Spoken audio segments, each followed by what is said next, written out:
It's Saturday afternoon. It is the worst time for me to be recording in front of windows, but I'm gonna do it anyway. Here comes my noisy dog.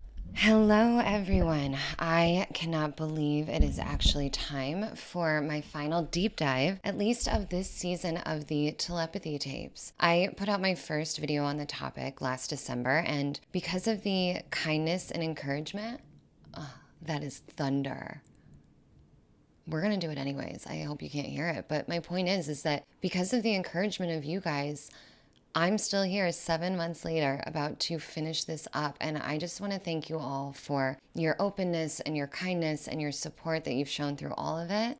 We are wrapping up this season of this series, but I'm just getting started and I can't wait to see what's next. And I wouldn't be here without all of you. So thank you. Okay, if I just said all of that and you actually have no idea who I am, hi, hello, my name is Sundown, and this is Logically Free-Spirited, a channel where I talk about all things relating to science and spirituality while always attempting to remain open-minded yet grounded. Normally, this is where I would tell you to pause and go back to the beginning of my Telepathy Tapes deep dive series, which you can still do. I'll link it on the screen and in the description box below. But this video is going to be a little different. Even if you haven't seen my previous breakdowns, this one still might be worth sticking around for. It isn't just going to be an episode 10 deep dive, it's actually a full season recap, a bird's eye view of everything that we've explored, plus a breakdown of the powerful final message shared in episode 10. So ideally, you have at least listened to the entire podcast itself. Again, I'll link that below. But either way, this video is designed to work as a kind of anchor. Whether you're catching up or you're revisiting or you're just arriving, this is the one that is going to try and tie it all together, or at least lay it all out in one place. So with that being said, it is time. I have gathered all of the patterns, the key players, the themes, and my personal side tangents across all 9 episodes of the Telepathy Tapes leading up to this point. And today we are going to try and make sense of it all. So wish me luck. Let's dive in. All right, I am going to go through our main players for this season and then veer off into theories and definitions as they appear in the conversation naturally. But before we begin, if you really are very new here, the Telepathy Tapes is a podcast exploring extraordinary telepathic communication, especially among the non-speaking autistic individuals. And it begins with our host, Vanderbilt graduated documentarian and social rights documentarian, Ky Dickens. And all of this started because she heard Dr. Diane Hennessy Pal discussing her work with the autism community, savant syndrome, and psychic phenomena on another podcast called The Cosmos and You. And as a reminder, savant syndrome simply refers to an exceptional ability or talent in a specific area, such as math, art, language, music, often without any prior training in the subject.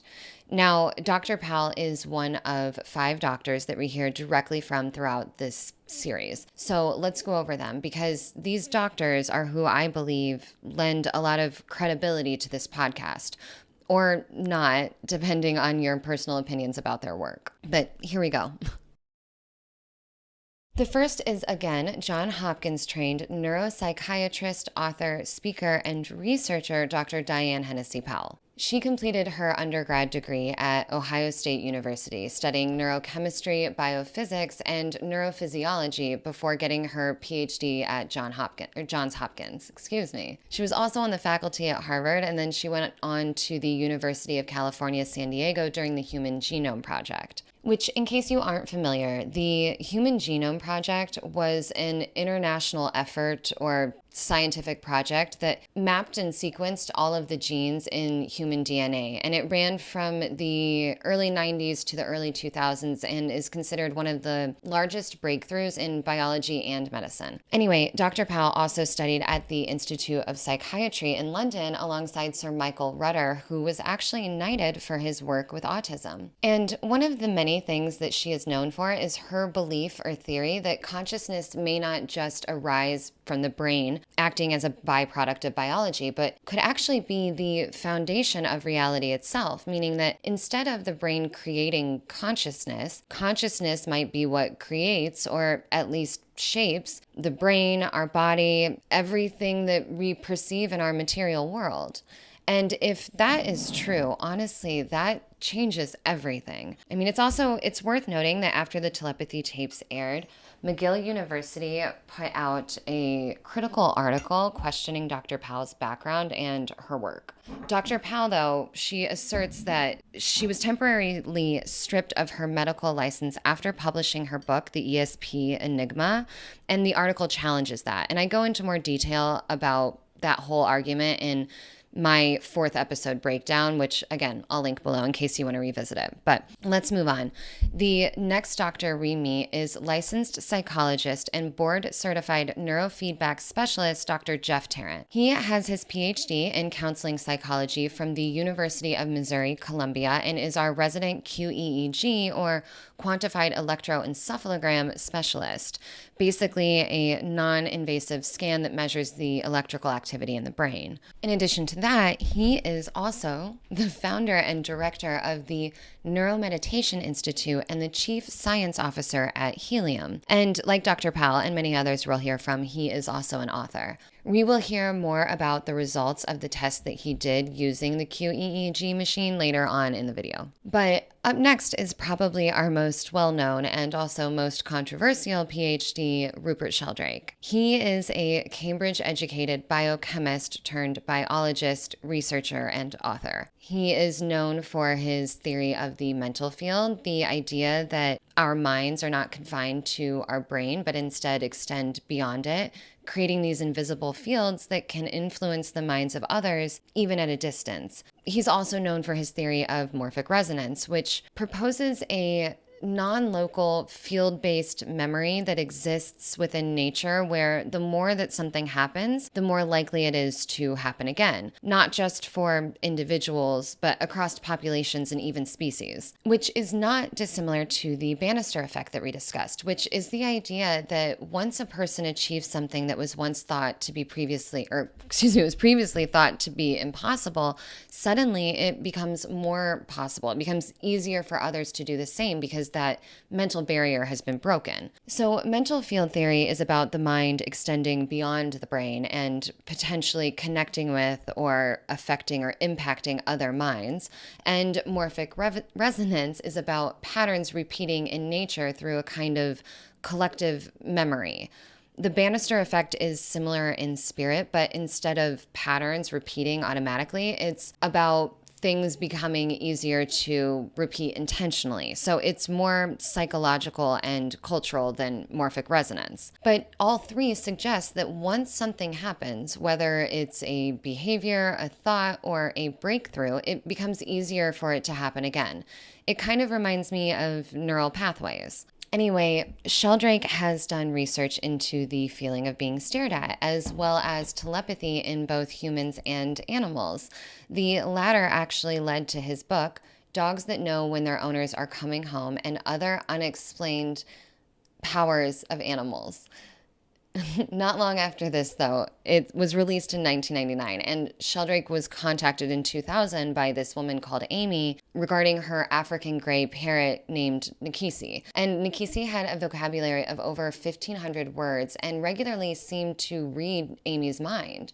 So in 2000, after she reached out, they conducted an experiment with both of them. Amy and Nikisi were placed in separate rooms, and Amy was shown photographs. At the same time, while Nikisi was in this other room, she was being recorded and she was speaking, often talking about what Amy was looking at. She wasn't 100% of the time. Half the time she was talking about wanting to be reunited with Amy, but she was accurate around 15% of the time, which is still significantly statistically above average. The experiment actually got so much attention that Nikisi was visited by renowned primatologist and animal welfare legend Jane Goodall. Anyway, back to to Sheldrake. As fascinating as his research is, he is still quite contested. He gave a TED Talk titled The Science Delusion, which was actually pulled from TED's main platform for being too controversial. However, it is still available on YouTube, and I'll link it below. I'll also include my deep dive that features me going over that specific TED Talk. I hope this thunder stays away.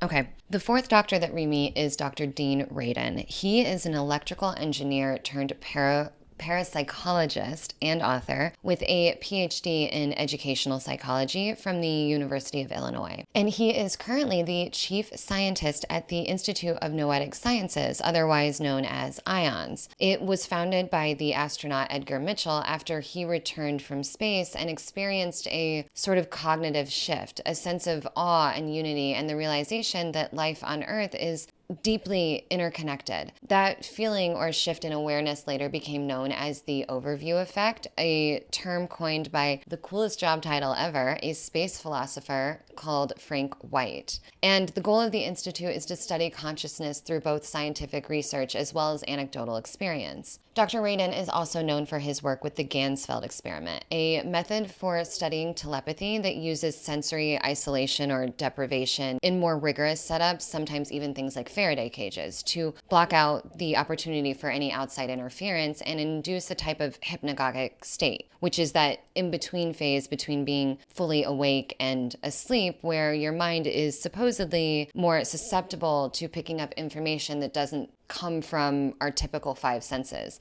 things like telepathy. Learning this led us down the path into discussing Project Stargate, the government research project involving Russell Targ and Hal Puthoff in the 70s that used a similar type of experiment involving a psychic naval officer and a submarine. It's something I'm sure I'll do a separate video going even further into in the future. But anyway, Dr. Radin is also the 5-time president of the Parapsychological Association, a professional organization of scientists and scholars who study psi abilities. It was funded in 1957 and is affiliated with the American Association for the Advancement of Science, or AAAS, to promote rigorous scientific research into unexplained phenomena.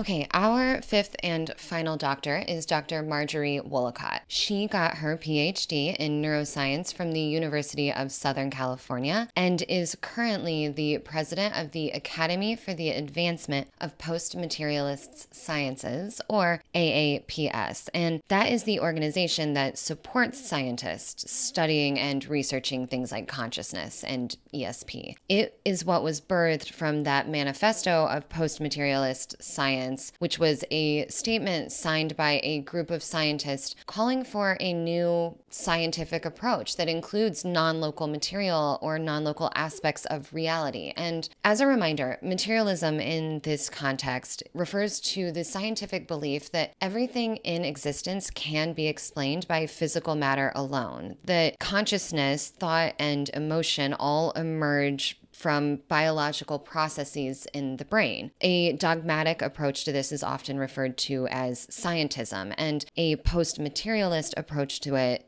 challenges that idea, suggesting that consciousness, again, might be fundamental to reality, not just a byproduct of it. This is the same framework I mentioned when talking about Dr. Powell, and Dr. Woollacott not only supports this view, she came to it through a personal transformation. What I find very compelling about her story is that she used to consider herself a strictly materialist scientist and honestly thought that spiritualists were weak-minded until she personally started meditating, and that practice completely changed her life and transformed her from a skeptic to a consciousness researcher. She also wrote a book about the experience, and personally, I am fascinated by stories that involve that kind of shift, especially the kind of evolution that seems to ripple throughout this podcast. And while we're here, I want to zoom in on ESP for just a second. Extra sensory perception. It simply means having a a perceptive sense beyond the traditional 5. Dr. Powell believes that ESP skills, things like clairvoyance, claircognizance, telekinesis, should be considered a savant skill. She believes that they may come from the same place that a traditional savant receives their knowledge of, say, something like math or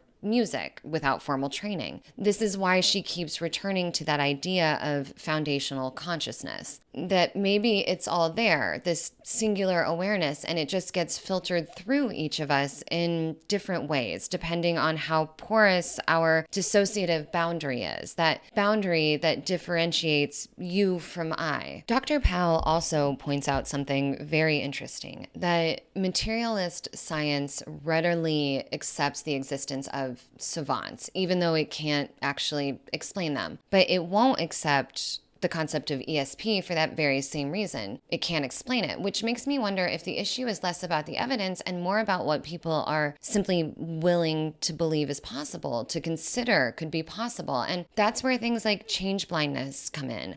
Change blindness is exactly what it sounds like. Blind to change, being unable to see what you don't expect or believe is possible. And the flip side of that is confirmation bias, where you see what you're looking for. You only see what you're looking for. Both act as filters, reinforcing what we already personally believe. They're also reminders that two things can be true at once. It's like a radio signal. The broadcast might be playing, but if you're not tuned in to that frequency, you won't hear it. But it doesn't mean that it isn't happening. It doesn't mean that it's not playing. And that brings us back to Dr. Woollacott, because she did see something different. She is one of those scientists who changed her mind, not because she was told to, but because she had an experience, because she opened the door and found something new, something waiting on the other side.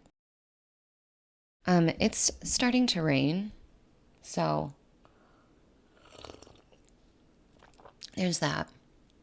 I hope it's okay. All right, so adding to the credibility, let's keep going with the professionals. Before we get into the non-speakers themselves, I want to take a moment to highlight the teachers, therapists, and specialists who work directly with them. There were 6 women who served as the main voices in this group. However, I'd be remiss not to mention Jody, Katie, Sydney, and Allie, all of whom were featured in episode 7, but won't be highlighted here. The people I am going to go over in this section all appeared in episode 5. Oh man, it's getting darker. Okay. In no particular order, first we have Marie, a teacher from Chicago who has come to believe that many, if not all of her students are capable of telepathy, see spirits or angels, and she added that at times some of them even predict future events, also known as precognition. One of the other remarkable aspects of hearing from Marie was that she actually mentioned the hill before it had been publicly acknowledged, before Ky's episode talking about it had ever even aired. And just as a reminder, the hill seems to be a kind of shared telepathic realm or channel where non-speakers, and maybe others as we've learned, are able to mentally or telepathically gather and communicate. And we'll be hearing a lot more about the hill throughout this video. Okay, the next person we meet, it goes by the pseudonym Carrie, and she is a speech language pathologist and teacher with over 27 years of experience out of Pennsylvania. And as we've learned, a speech language pathologist is someone who helps people with communication challenges by providing things like therapy, exercises, and strategies, often in schools, hospitals, or private practices. And in addition to Carrie realizing that her students were telepathic, she shares a really interesting story of discovering that there is actually vernacular slang among these mind-to-mind conversations with these non-speakers. So this is the first time this is also, the first time that we hear of anyone talking about two-way telepathy, which essentially just means that her students not only read her mind, but she is able to also read theirs, or at least able to receive intentional telepathic communication from them. It really is getting dark. She's not the only one, though. Our next teacher we met was Jess out of Somerset, England, and she also experiences two-way telepathy with several of her students. And one of those students, called Max, actually communicates with her as a voice that she hears in her head rather than simply a thought. Jess also tells a very harrowing story about one of her colleagues coming forward with her own experiences of telepathy in the classroom, only to be sent for psychiatric testing herself. And we are going to hear more from Jess later on. But the next teacher is Casey, who also hails from the South. She experiences telepathy with several of her students, both in the form of thoughts and as well as audible voices that she hears in her mind of them. After discovering the telepathic communication that was going on among her students, she asked one of them if he could tell her mom, or his mom, and when he said yes, she did. And the mom wasn't totally surprised, but together they went to the principal to convey all of this information, and the principal definitely wasn't surprised. They were shocked to find out that he not only knew that there were other students like this, the school had started keeping a running list. Our fifth teacher, though, is Marianne from Wisconsin, and this woman is a fighter. She came to believe that in addition to telepathy, her students had other spiritual gifts as well, and noted that many, if not all of them, seem to have access to this type of knowledge base that they could tap into for information. And we actually end up hearing this repeatedly through the podcast and speculate on what exactly it could be. Could it be the Akashic Records, a place often described as a type of cosmic library that contains the energetic imprint of every thought, event, or emotion across time? Or perhaps it's a shared or collective consciousness, a field of awareness that connects all living things across space and is more in the here and now. Either way, after witnessing telepathy in her classroom over 3 decades ago, Marianne began documenting her personal experiences and experiments with permission, but firsthand. And we hear about many of them on the podcast. And she sent her videos and work to everyone she could think of: universities, doctors, physicists, but she was ignored, dismissed, and censored. So there we have 3 teachers with 3 very different experiences when coming forward.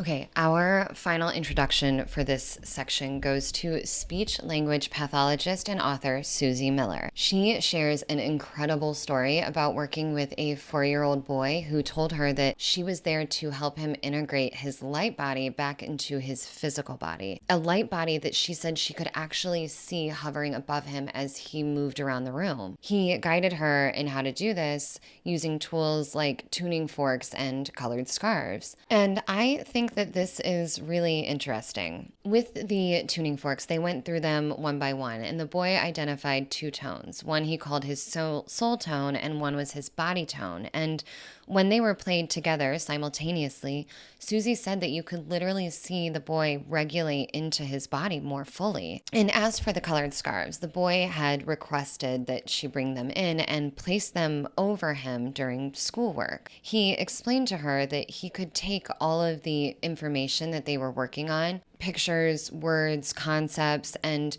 turn it into a color, and then instead of absorbing the material directly, he would absorb the color and the information that way. It's all very incredible to think about, and now Susie actually helps families develop and strengthen their telepathic bonds with their children. All right, so for those of you keeping score at home, in terms of the people so far, that is 1 documentarian, 5 doctors, and 10 teaching professionals, with honorable mentions going to 1 knight, 1 astronaut, and 1 space philosopher. And add to that 3 major organizations, 1 scientific manifesto, and then a whole glossary of wild but well-documented terms and ideas: QEEGs, the Gansfield experiment, Project Stargate, the hypnagogic state, precognition, spirits and angel visions, two-way telepathy, change blindness, confirmation bias, foundational consciousness, the mental field, morphic resonance, the Bannister effect, the collective consciousness, and then even the Akashic Records, because why not? We haven't even talked about the telepaths yet. Because as extraordinary as that is, the doctors, the teachers, the theories, it's really the non-speakers themselves who bring it all home. I'm not even worried about this sound. I'm letting it go. There are 10 non-speakers highlighted throughout this series, and I'm going to do my best to be thorough but concise. So just as a reminder, if this is your first video in my series, I do have deep dives going into each and every episode with much more detail into each one of these individuals and stories. So this is just a recap, and I'm going to go in order of introduction. So strap in. In the first episode, we met Mia. She lives in Mexico, was diagnosed with autism around 2.5 years old, and was... That's definitely thunder. She was 12 at the time of the recording of the Telepathy Tapes. She has always been nonverbal, and she learned to spell around the age of 10 during the pandemic. Like many we meet, she started with supported typing, which required physical touch or support before moving on to full independence. She began with acrylic letterboards and now uses an AAC device. Now, since I just mentioned several terms for the first time in this video, let's just do a quick recap of those definitions. As a reminder, the CDC estimates that about 1% of the world's population is autistic, and that is around 75 million people. And it's estimated that between 20 and 30% of those individuals are non-speaking. And spelling in the context of this podcast refers to the communication method itself. It originated in the 90s as facilitated communication, or FC, a method that requires physical touch and has been hotly debated for years with its fair share of valid crimes and controversies. It later evolved into different approaches that use little or no touch, like spelling to communicate or the rapid prompting method. But despite these changes and the growth, the debate remains. ASHA, the American Speech Language Hearing Association, has issued a statement condemning FC and related methods, arguing that it is the facilitator, not the non-speaking individual, who is generating the communication, either consciously or subconsciously or unconsciously through subtle cueing. This ultimately led to schools and institutions halting spelling programs across the country immediately. Lastly, AAC stands for Augmented and Alternative Communication, and these are devices that convert text or symbols into audible speech. They can range from highly specialized, personalized setups to more mainstream tools like iPads. Okay, so Mia is telepathic with her mother, Ileana. We see experiments done with her both in person but also on Zoom, using things like a random number generator, colored popsicle sticks, books, and a comprehensive QEEG scan that was conducted on both her and her mother during periods of telepathy and rest. And those scans showed actual significant change in Mia's brainwave activity between those two states. And while telepathic, she and her mother do not report experiencing two-way telepathy. Mia does, however, see spirits or angels, and she also experiences synesthesia, which is one sense is perceived through another sense, kind of like tasting words or seeing music. And one of my personal favorite stories about Mia actually doesn't even come from the podcast. It came from another interview with Ky. She said that Maya was always known in her family for hating dresses and earrings, and once they were able to properly communicate with her via spelling, they asked her about this. And Mia explained that in a previous life, she was a very masculine man, and that man is very much a part of her in the present, and she still hates wearing dresses and earrings for that reason. So she's talking about reincarnation, and we are going to explore that more later in the video, but I just wanted to share that moment before we move on to our next person, Akquil.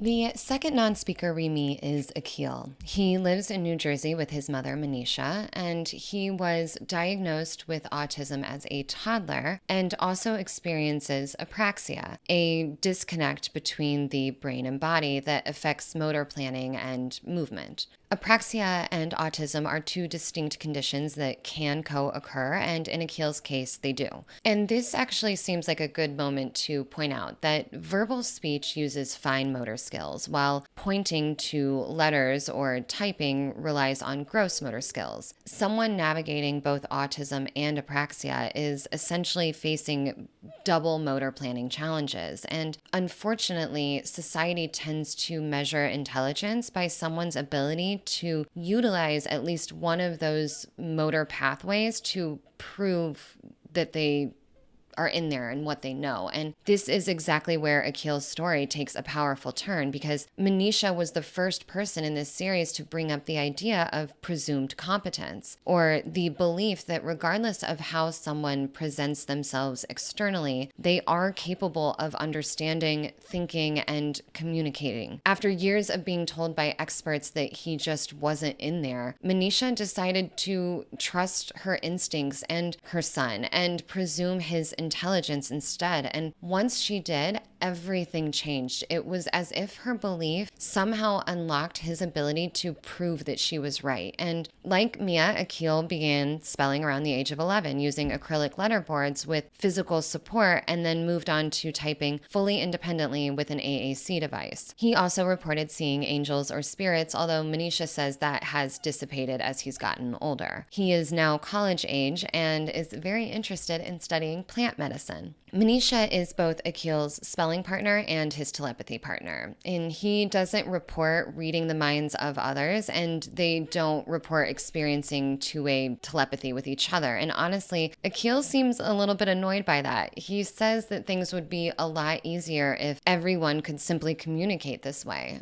I understand it. Now, there are actually 2 known rounds of experiments that have been done with Akquil. The first wasn't actually featured in the podcast. It was with Dr. Powell and Deepak Chopra back in 2016 or 2017. If you are not familiar, Deepak Chopra is an author and alternative medicine advocate known for blending Eastern spirituality with Western science, and particularly around things like consciousness and the mind-body connection. So his interest in Akquil aligned with Dr. Powell's work, and that's how they ended up coming together. Because of this, during her visit, Ky came only with a small camera crew and no other doctors. The experiments that they conducted were wide-ranging and a little less scientific, but they involved flashcards, books, photos, words, numbers, even math problems. They did this at close range without touching, but also at further distances, about 15 feet from one another between Manisha and Akquil. Manisha would read a word or write a word or numbers, and from across this room, Akquil would independently type what she was reading or doing. But the moment that really stuck out to me, and almost everyone else it seems, was during a random image generator test. Manisha looked at an image, but she didn't actually know what it was. She didn't have a word that she could send to Akquil to tell him, but yet suddenly Akquil typed paint. Somehow he knew what she was looking at when she didn't know what she was looking at. So what exactly does that mean? Was Akquil bypassing her consciousness and simply looking through her eyes? Finally, one of my favorite stories about Akquil also wasn't featured in the podcast, but happened while they were recording and filming some of these experiments. A skeptical producer showed up on set, and as soon as she did, apparently Akquil just stopped typing. Not getting answers incorrect, he just didn't participate anymore. And when Ky realized what was going on, she asked that producer to go ahead and leave the set, and once she did, Akquil went right back to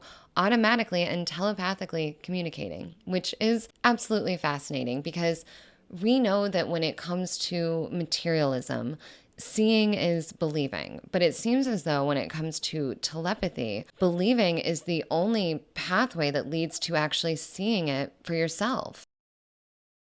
The rain is really coming down, but I'm going to keep going. I hope this sounds okay. Okay. Next is crowd favorite Houston. He lives in the Atlanta area with his mom, Katie, and started showing signs of severe autism around 10 months old. He is minimally verbal and learned to spell around the age of 21, and at the time of the telepathy tapes, he was still in his 20s. He spells using acrylic letterboards and a pencil to poke through the letters, and he verbalizes them as he goes. His mom, Katie, is both his spelling partner and and his telepathy partner. And while I don't believe that they experience a two-way connection, Houston is the first person that we meet who says that he can read anyone's mind. He participated in many of the same experiments that we've seen: randomized generators, books, cards, and a QEEG scan. And like Mia, Dr. Tarrant reported that Houston's scan showed significant changes between his resting and his telepathic states. Now, Houston is also how we are introduced to a major theme in this series, the hill. I know I mentioned it earlier, but I believe that it is actually Houston who gave it its name. He's also the first person to say something that I still think about all of the time, which is that everybody with non-speaking or unreliably speaking has the gift of telepathy to some extent. Later on in the season, in episode 9, we also learn something else about Houston. He says that he actually attends classes at night while he sleeps in heaven. And while he's there, he puts on these hats of knowledge to absorb information through them. And all of this is made that much more interesting when Katie reveals that Houston knows a staggering amount of historical data and events, way more than what makes sense based on what he could have possibly ever been exposed to. I don't believe that he is technically considered a savant, but there is clearly something remarkable happening there. And he's actually shown signs of precognition too. We find out later in the series that Houston actually knew about John Paul's passing before his mom had told him. Houston and Katie also co-wrote a book together called The Book of Heaven about his experiences and learning and traveling in these other non-physical dimensions. But one of my favorite stories is what led Katie to researching crystals. At one point, Katie was gifted some stones that a friend had said that she had prayed over, and Houston was obsessed with them. He said that people with autism are magnets for energy, both good and bad, and that these stones or crystals carried good energy and that he wanted more of that. So Katie leaned in and she started researching it, and it led her down a fascinating path. First, she learned that all crystals carry frequency and that they're minerals with a highly structural molecular pattern. It's how they get these precise repeating ways that create their signature shapes. And crystals have a broad range of uses, from healing practices to electronics. She also learned about piezoelectricity, which is the ability of certain crystals to generate electricity when compressed or stressed. This property is what allows crystals like quartz to be used in things like lighters, microphones, and speakers, or even radio transmitters. And basically, if you apply pressure to a crystal with piezoelectric properties, it converts that pressure into a small electrical charge, and that charge can then be used to tune into or transmit a specific frequency or communication. And this brought us to Andrea Puharich, a somewhat controversial physician and researcher who studied psi phenomena and received funding from places like NASA and the Atomic Energy Commission. I can't talk, you guys. Also, in the 70s, he was known for being the person that brought Uri Geller, the famed psychic, to the U.S. for research. And both of them are considered very controversial, but Puharich's work led him to some very interesting intersections. He thought that there might be some sort of correlation between hearing and telepathy, and in one case, he studied a man who reported hearing voices. Eventually, he discovered that this man's dental fillings, which included carborundum dust, were actually picking up radio waves. So they cleaned his teeth and the voices stopped. Even Lucille Ball reportedly had a similar experience. Her dental fillings picked up Morse code that was coming from a underground Japanese base. It's fascinating, and the point is that these stones or these crystals carry a frequency, and under the right conditions, that frequency can carry information. So if a crystal can be tuned to receive and transmit electrical energy, and people like Houston are highly sensitive to that energy, perhaps what he's asking for when he's collecting crystals is actually something that helps him harmonize his environment in a very real, energetic way.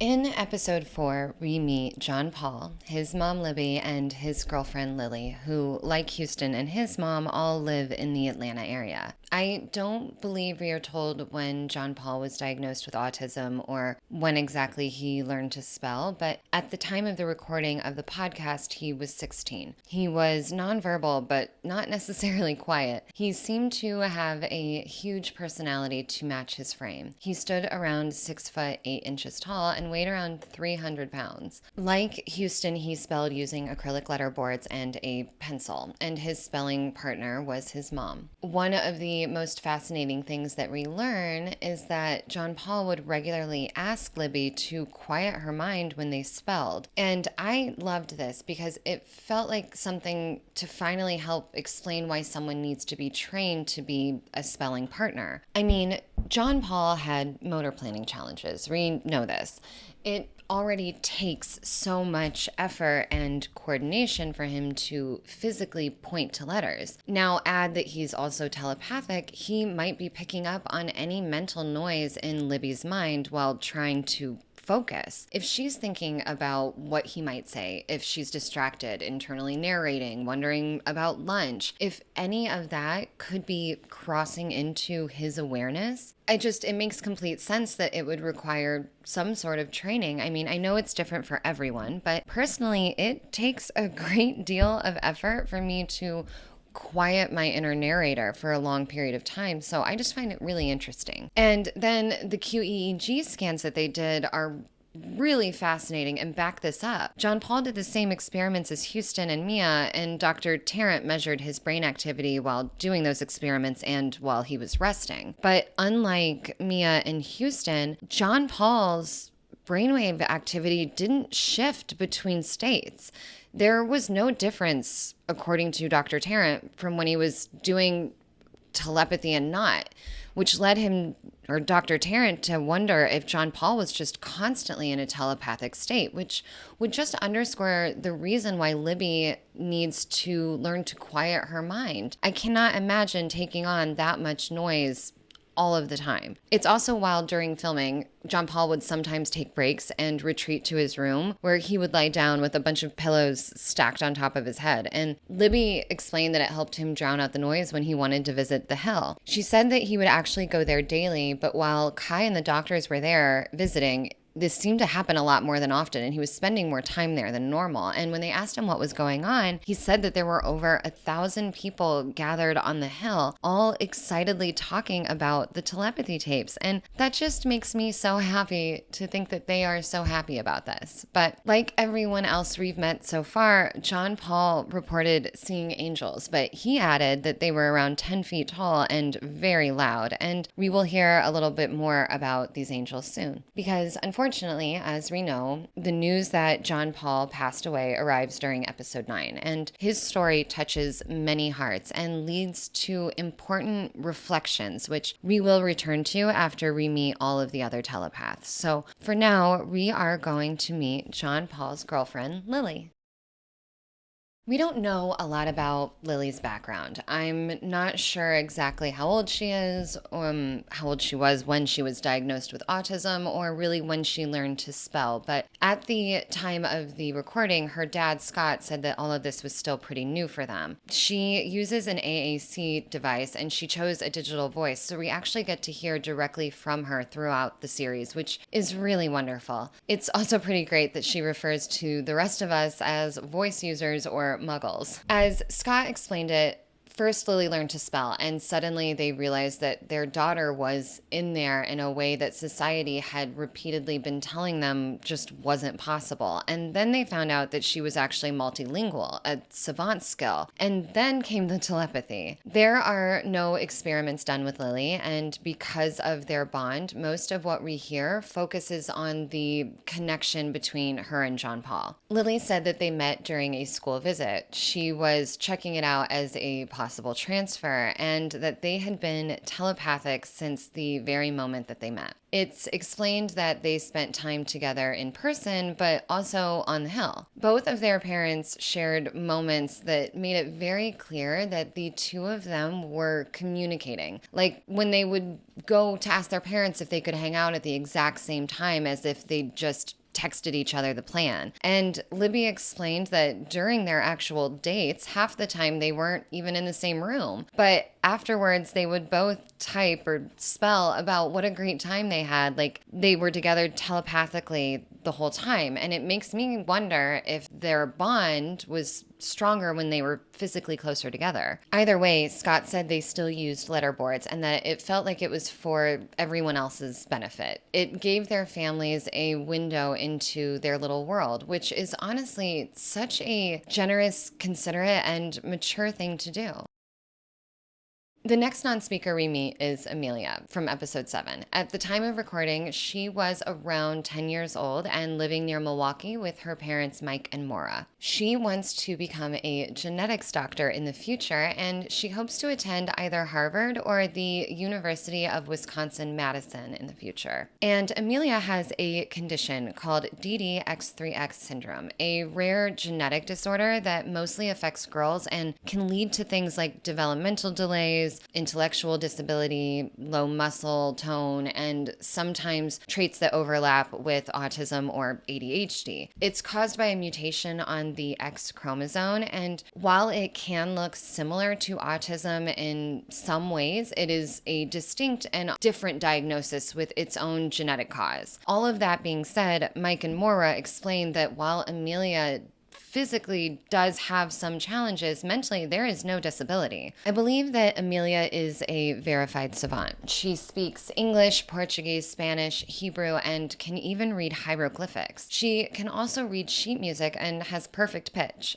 It's not clear if Amelia started out with acrylic letterboards, but currently she uses an AAC device and is fully independent. As for telepathy, it doesn't seem as though anyone is two-way telepathic with Amelia, and she doesn't come right out and say that she can read anyone's mind, but throughout the series, or throughout her episode, we hear from at least 4 working professionals, not including her parents, who share stories of Amelia doing exactly that, reading their thoughts. There weren't any formal experiments done with her either. Instead, her episode moves in a more mystical direction. She speaks often about God or the gods, and her parents mention that they're not actually religious themselves, which makes this whole thing even more interesting. Like Houston, she reported attending classes in heaven at night, but she says that they are quite disruptive to her sleep schedule. Some things she says she's known since before she was born, while other things she says are taught to her in different ways. She says that she regularly sees angels, but also spirits, not only of people who have passed, but of the living. And these spirits visit her go hand in hand with her experiences of precognition, because unfortunately, Amelia has visions of people or events that don't provide her with enough information to actually help. And I can't imagine what that must be like. I mean, again, she's only 10 or 11 years old. It's been said that these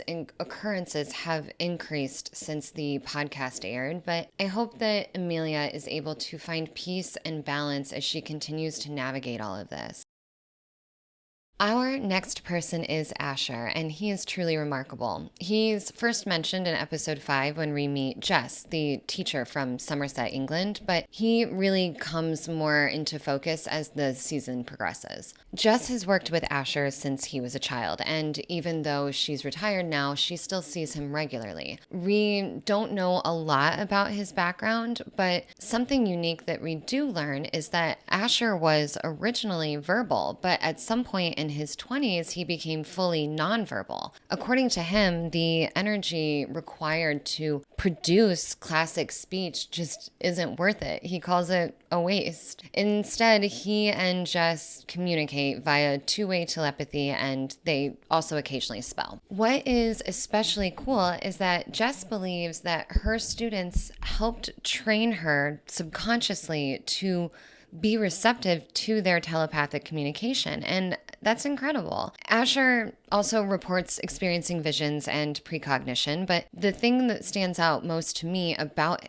him is his intelligence. I mean, if everything he is saying is true, I'm in awe of him. He reports leaving his body, what we might call astral projection, when your consciousness travels outside of the physical self. And while that's been reported and studied for decades, what's especially interesting about Asher is where he reportedly goes. He refers to them as the realms, and the way that he describes them opens up deeper conversations about shared consciousness and the Akashic records. He talks about a kind of beginningless and endless library of information and says that he is simply drawn to whatever he's looking for. And honestly, when you hear him speak, it's hard to imagine his insights coming from anywhere else but some sort of vast cosmic archive. And when we think about that, about the idea of somewhere that's not here, it starts to edge into simulation theory, especially if you strip out the mysticism. I mean, if there is a here and there is a there, and this would mean it isn't base reality where we are now. And it actually reminds me of Ky's Mario World metaphor. If we're all living in Mario World and there's people like Asher whose consciousness can leave the game and move past the TV screen and into the living room, then Mario's world is clearly a simulation. And maybe this one is too. That's something I'm sure I'll come back to again and again. Anyway, back to Asher. We hear an incredible story of his osmosis capabilities. Jess had been struggling to understand a book on metaphysics, and she was reading it just to try and keep up with the areas of interest that Asher had. And when she told him she didn't quite understand it, he asked if she had the book with her, and she did. So he had her place it on her palm, and then he placed his palm on top of the book.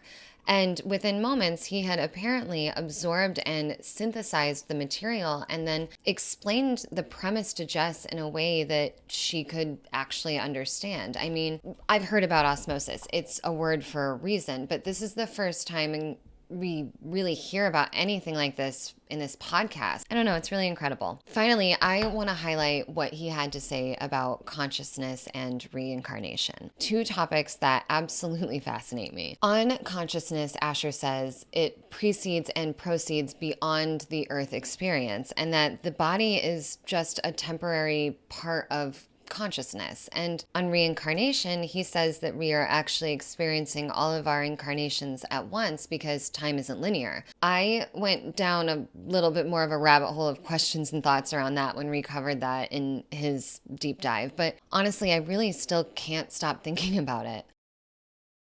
Our next person is Ben. He is considered severely autistic and has been fully nonverbal his entire life. Originally from Massachusetts, Ben learned to spell around the age of 19, and at 21 years old, he asked his family to move to Israel so that they could become part of a more Orthodox Jewish community. The time of the Telepathy Tapes recording, he was in his 50s, and we hear mostly from his father, Arthur, who was his communication, telepathy, and spelling partner. Like a few of the others we have met, Ben is multilingual. He reportedly knows fluent Hebrew and has a deep understanding of Jewish history and law, far beyond what Arthur himself claims to grasp. Arthur also says that well-respected rabbis in Israel review Ben's communication and confirm that everything that he says aligns with their history and teachings. In addition to that, Ben is known for channeling thousands of spiritual messages, many of which have been taken very seriously by his community. At one point, they were apparently printing up to 80,000 copies weekly to distribute across Israel. And when Ben doesn't know something, he says that he simply accesses the mind of someone who does, so he can understand the topic better. John Paul also reported accessing information in this way, though I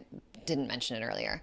While Ben's story is remarkable, his father, Arthur, is doing something remarkable too. A retired lawyer, he has spent decades documenting the rise and resistance of spelling-based communication methods, especially in the education system. And bringing up the topic of that resistance, I want to take a moment and talk about that in both the education system and society more broadly. In episode 7, we meet another former lawyer named Joe, and after retiring as a trial attorney in New York, he moved to Arizona and became an associate pastor at a local church. There, he began working with several non-speakers. He described going through a two-step process. First, coming to terms with the validity of spelling as a form of communication, and then realizing that many of these non-speakers also had profound spiritual gifts. He couldn't help but slip into what he called lawyer mode, and luckily for us, he did, and he dove into the research. Joe cites studies like the Jaswal eye tracking experiment, which found that spellers' eyes moved about a half a second before their hands moved to point, indicating intentionality. He also notes that many autistic people find lying incredibly difficult, so much so that perpetuating a long-term lie would be nearly impossible. And when it comes to hallucinations, Joe says it's not plausible that all of these families are hallucinating the same things. Telepathy, the hill, spirits, but critics of spelling don't usually say that. They say that the ideomotor effect is to blame. And as a reminder, I go deeper into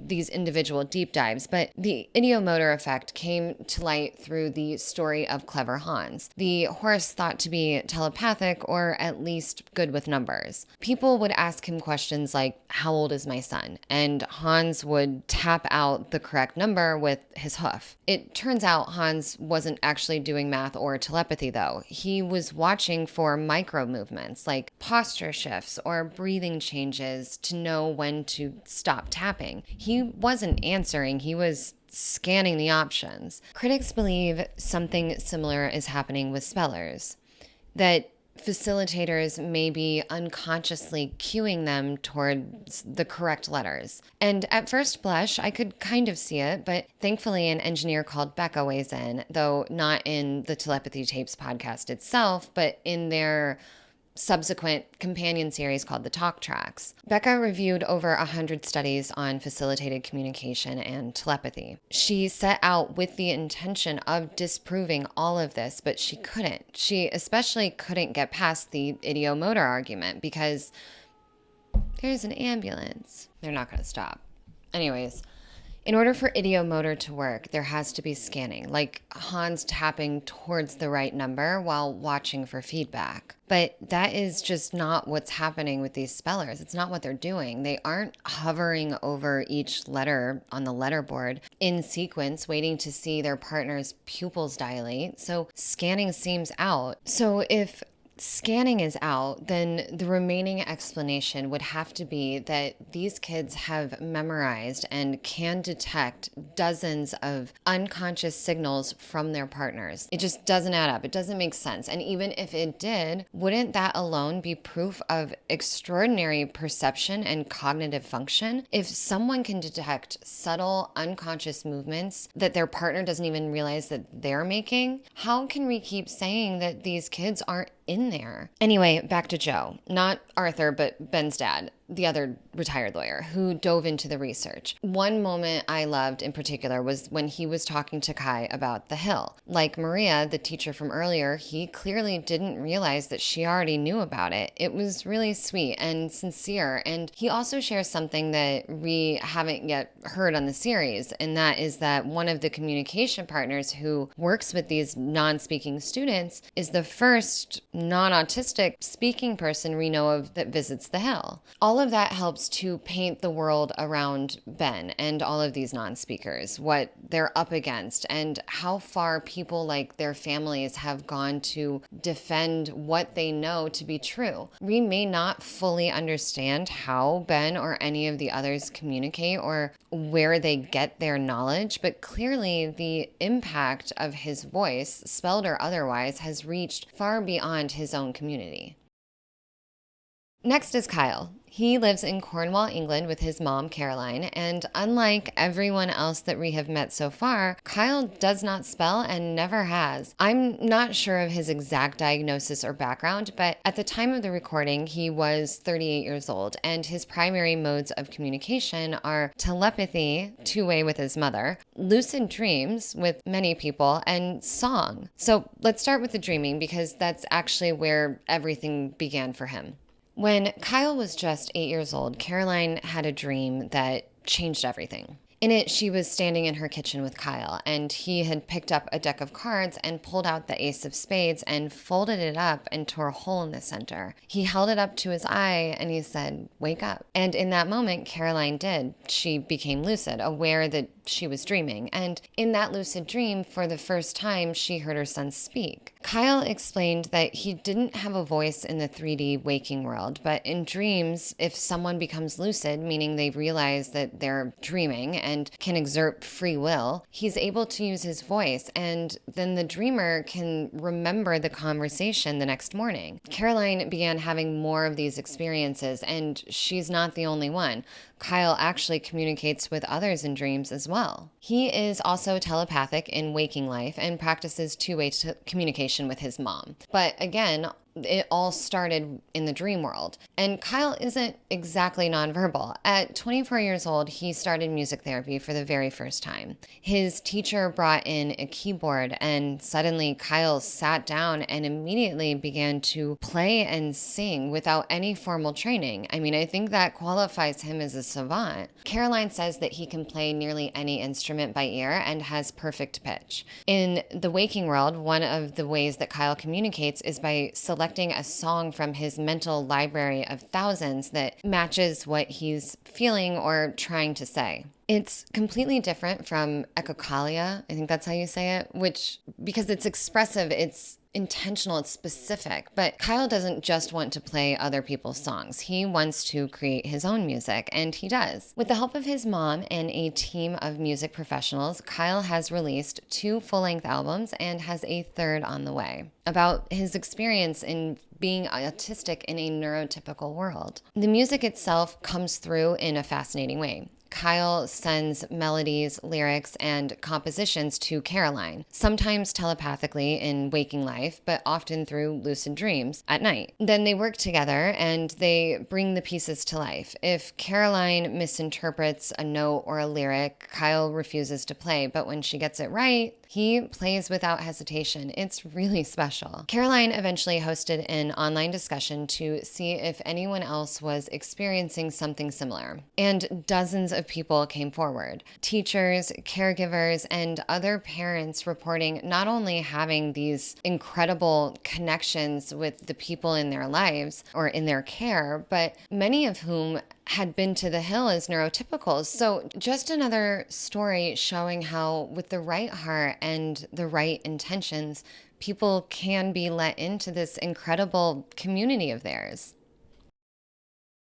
All right, it is time for our last telepath, but we are not done yet, so don't go anywhere.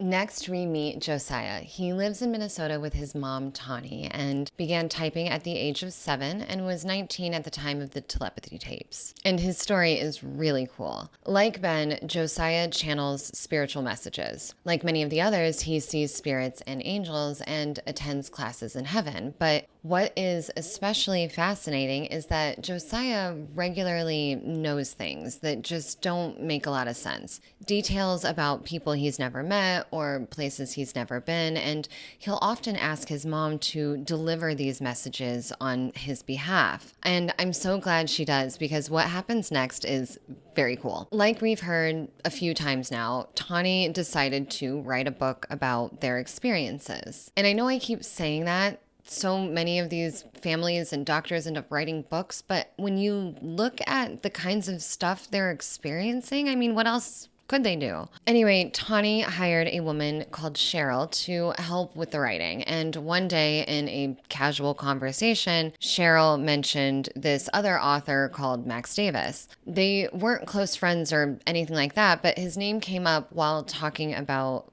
other writers and artists that had commended her work. Later that day, when Josiah came home from school, he immediately began typing messages specifically about Max. The same Max that Tawny didn't know, that Josiah definitely didn't know, who lived more than 1,000 miles away. Josiah hadn't even been home for the earlier conversation, and even if he had overheard the name, the detail of the messages was something else. Tawny eventually told Cheryl, who unexpectedly told Max, who turned out to originally be a staunch skeptic. He thought that the women were trying to get something out of him. But over the course of the next 5 years, Josiah typed out more than 23 pages of messages of things about Max's private life, his writing rituals, even his personal dreams, or messages that Josiah said were for Max from God. I mean, in the end, it became undeniable. Max was convinced of Josiah's gifts, and he actually ended up writing a few books of his own about their experience.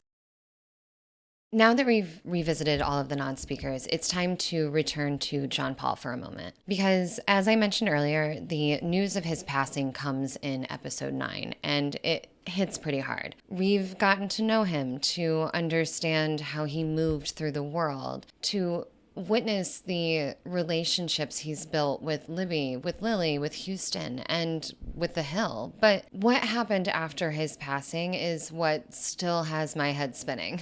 We learn that around the time John Paul died, many of the people who loved him were suddenly overcome with exhaustion. One by one, they all laid down to nap at the same time, except for Lily, who, instead of resting, decided to take a long shower. She said that when she was there, she was with him, that she could feel him in the water and feel his energy, and that she knew when he was transitioning. And it doesn't even stop there. Lily, Houston, and others all came forward to say that they knew John Paul had passed or was going to pass before before they had been told by their families. He had let his friends know what was going to happen. So here the podcast shifts, again, this time fully into precognition, acknowledging that multiple non-speakers received the news before anyone told them.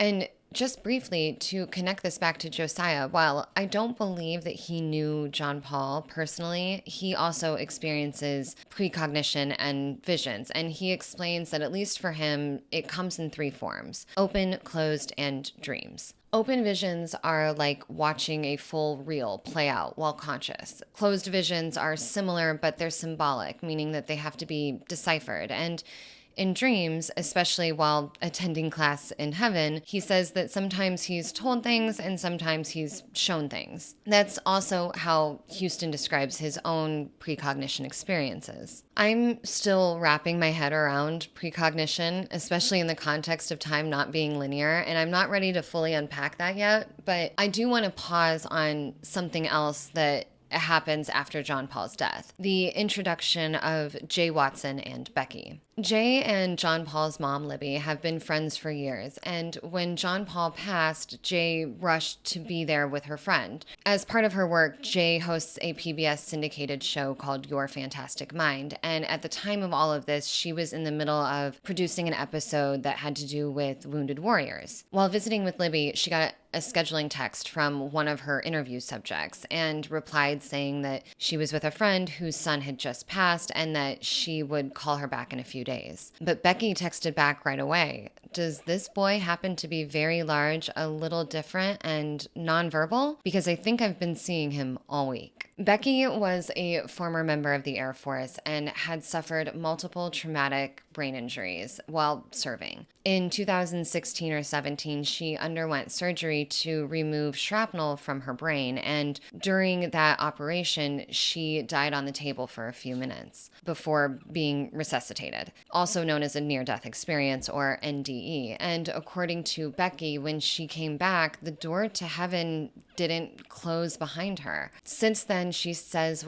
she regularly sees what she calls heaven visitors, or spirits who ask her to deliver messages to their loved ones. And her stories are incredible. in the week leading up to John Paul's passing, Becky says that she kept seeing this very tall young man walking with her great uncle who had also previously passed. She didn't know who the young man was or why he was there, but when she got Jay's message, it suddenly all made sense. After his death, John Paul returned to Becky. He asked her to deliver messages to his family, that his passing was peaceful, inevitable, and his choice, and that he's happy, he's healthy, and he is 10 feet tall and surrounded by children. Back in the physical world, there was still a funeral to plan, and understandably, there were concerns on how would such a highly emotional event affect people who are so sensitive, but apparently it wasn't heavy in the way you would typically expect. Jay Watson said that it was the loudest and most joyous funeral she's ever been to. The spellers in attendance couldn't stop typing about the enormous angels that they saw everywhere. And they also said that John Paul was there, smiling, joyful, and so happy to be with everyone he loved.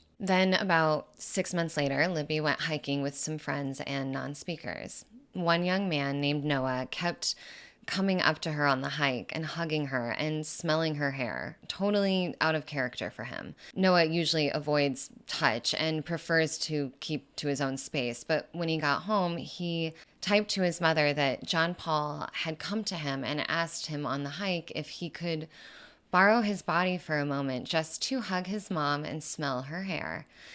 And it nearly brought me to tears again. Also, I connected with Libby a few weeks ago, and she sent me a few photos of John Paul that I wanted to share. I didn't have them in time for the last episode.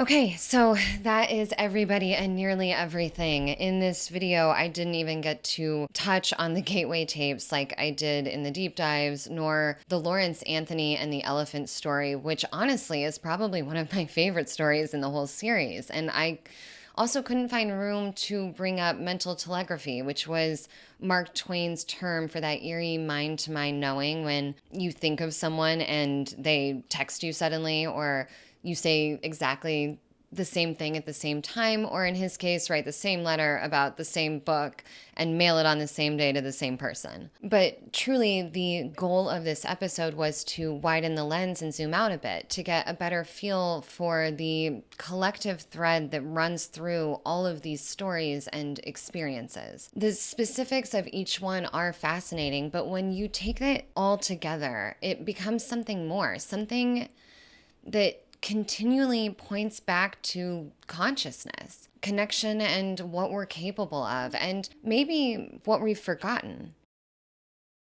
As I mentioned at the top of this video, episode 10 of the Telepathy Tapes is comprised mostly of quotes from non-speakers answering the Ky's question about what all of us should do with everything that we've learned from this season of the Telepathy Tapes and what it all means in the grand scheme of things. The result was a beautiful collage of voices spelling out a collective message loud and clear: presume competence. That was the resounding call over and over and over again. They reminded us that they are here, they are aware, they are intelligent, emotionally rich, and spiritually tuned in. Many of them describe themselves as light workers, futurists, and even members of an interdimensional team. And honestly, at this point in this series, I'm still in shock. I have goosebumps again. They also want us to understand that telepathy is not like it is in the movies. It's not the lived reality of it. It's not just mind reading. It's energetic. It's emotional. It's often triggered by love. Most say it's how we're supposed to communicate, that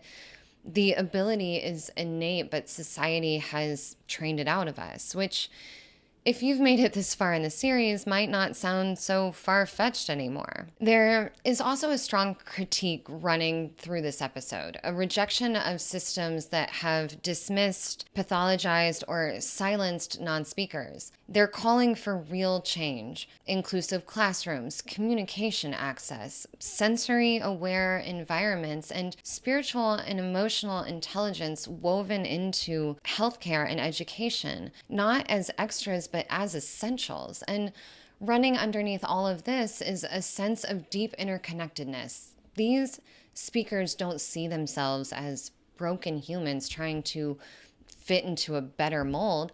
They see themselves as part of something bigger, something connected, purposeful, and evolving. And maybe that is the real takeaway here, that the world that we've built, the systems, the assumptions, the language itself might be too small for what's actually going on. Maybe there is something deeper, wider, waiting beyond the edges, something that just asks us to slow down, tune in, and listen differently, because the answers may already be here, just not in the formal way that we're expecting. You guys, that was it. I don't even think I rounded that out. I am still in ontological shock. I am still grappling with all of this. But I am so excited. I'm so happy.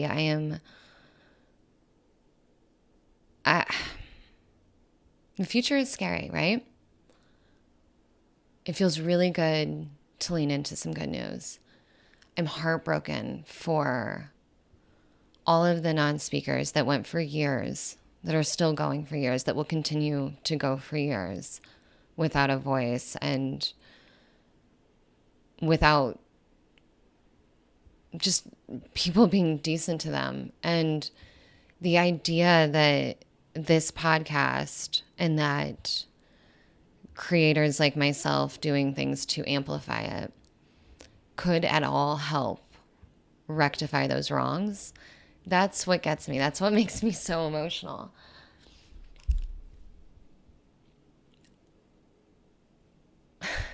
Thank you. Thank you for being here. I'm so excited for whatever's next. It'll be really soon, I promise. This is going to be good. Bye. Chopra is an author and advocate, medicine advocate. Metaphysics. Legend. Oh my God. What? Filtering. Oh my God. Science regularly. Nope. Nope. Or from a. Oh my God. No. A physician. It would have to be that these kids have memorized what? Oh, yeah. Okay.